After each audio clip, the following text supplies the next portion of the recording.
કેમ છો મિત્રો? રીપી ઈ લર્નિંગ હબમાં આપણું ફરીથી હાર્દિક સ્વાગત છે. આપણે જોઈએ છે એમસીક્યુ.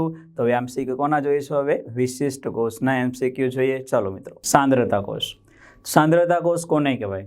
તો બંને વિદ્યુત ધ્રુવો સરખા હોય, વિદ્યુત વિભાજ્ય દ્રાવણ જે હોય છે એની સાંદ્રતા અલગ અલગ હોય ને આપણે સાંદ્રતા કોષ કહીએ છીએ. તો જો અલગ અલગ વિદ્યુત ધ્રુવ તો ચાલે નહીં, કોપર MgAg નહીં ચાલે. ચલો, એટલે મિનિંગ તો આ થઈ ગયું.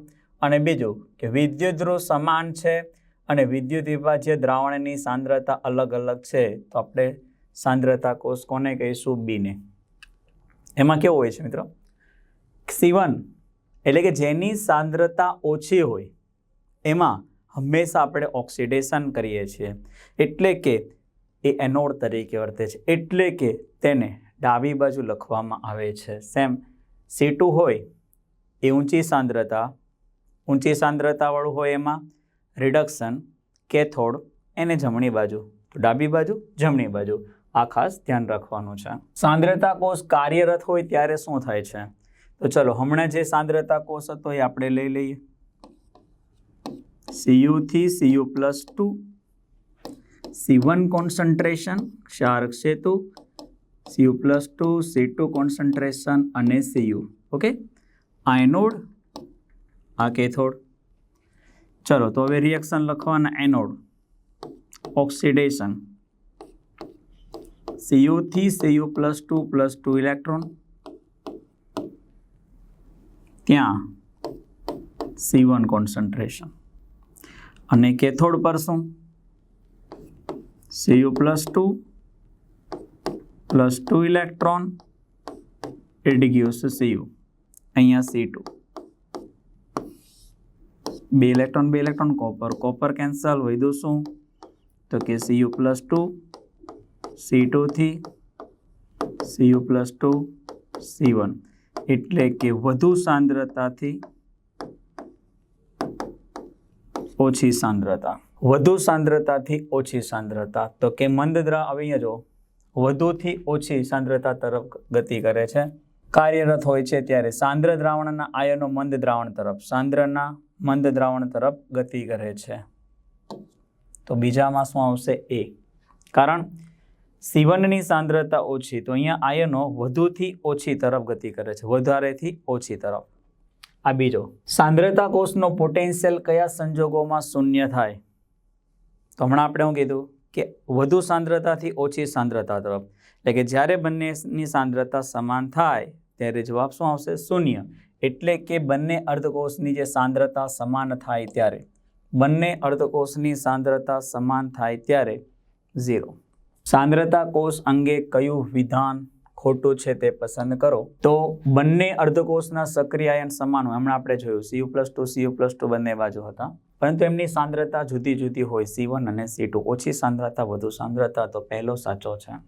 બીજું, ઓછી સાંદ્રતા C1 આપણે ડાબી બાજુ રાખીએ છીએ, તો ઓછી સાંદ્રતા ધરાવતા અર્ધકોષમાં હંમેશા ઓક્સિડેશન થાય છે. બી મેં તમને હમણાં કીધું છે, એટલે બીજું પણ સાચું છે. અને E0 વેલ્યુ જે છે એનું 0 કેમ થાય? કારણ કે અહીંયા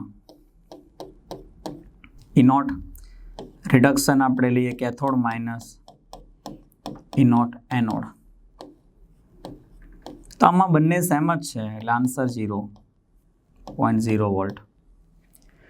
0.34 માઇનસ 0.34, આન્સર તો 0 જ આવશે. તો વધ્યું શું? એ આપણો આન્સર. ડી. કે તેના બાહ્ય પરિપથમાં, તો અહીંયા આપણે જોઈએ, હમણાં જે આપણે વાત કરી રીતે કે આ C1 સાંદ્રતા છે, આ C2 સાંદ્રતા છે.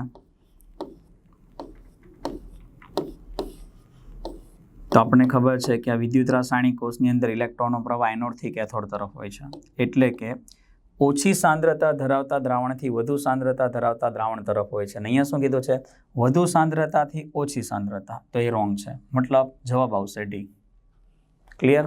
ચલો next. PtCl2 Cl-C1 Cl-C2 Cl2 Pt માટે નટ્સ ઇક્વેશનમાં સાચું સમીકરણ કયું છે? જ્યાં C1ની સાંદ્રતા ઓછી છે અને C2ની સાંદ્રતા વધારે છે મિત્રો. તો ચલો, પહેલું જે છે આપણે ઇક્વેશન લખીએ એનું.